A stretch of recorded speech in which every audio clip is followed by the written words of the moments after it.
तो अब हमारी आती है पंचमी विभक्ति। इस विभक्ति का प्रयोग हम से अलग होने में करते हैं।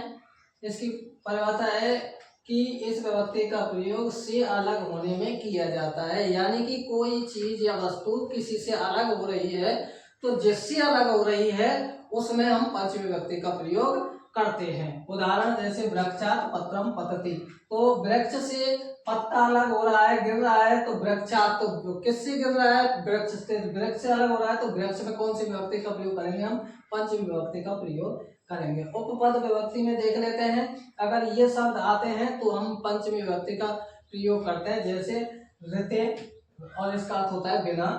प्रवृत्ति, इसका अर्थ होता है से लेकर। पृथक, इसका अर्थ होता है अलग। दूरम, इसका अर्थ होता है दूर। वही, इसका अर्थ होता है बाहर। आरंभ, आरंभ करके।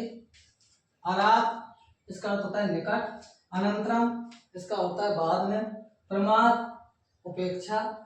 अन्य, दूसरा। पूर्व, पहले। प्राक, पहले है ये भी। भय, उदाहरण के लिए देख लेते हैं, जैसे हिमालयात गंगा प्रवृत्ति, यानी कि हिमालय से गंगा निकलती है। अब कहाँ से निकल रही है, हिमालय से, तो हिमालय में कौन सी विभक्ति का प्रयोग करेंगे, पंचमी विभक्ति का प्रयोग। हिमालय से तो अलग हो रही है, जिससे अलग हो रही है उसमें, तो हिमालयात गंगा प्रवृत्ति।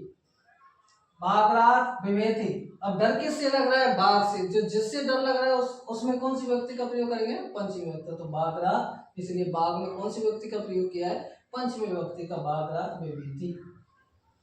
रक्षति, रक्ष धातु में भी पापात रक्षति, पाप से, यानी कि पाप में डर, रक्षा किससे की जा रही है, पाप से की जाती है। तो पाप, पाप में कौन सी विभक्ति का प्रयोग करेंगे, पंचमी विभक्ति का प्रयोग करेंगे। तो इस प्रकार से ये हमारी पंचमी विभक्ति का प्रयोग पूर्ण हुआ।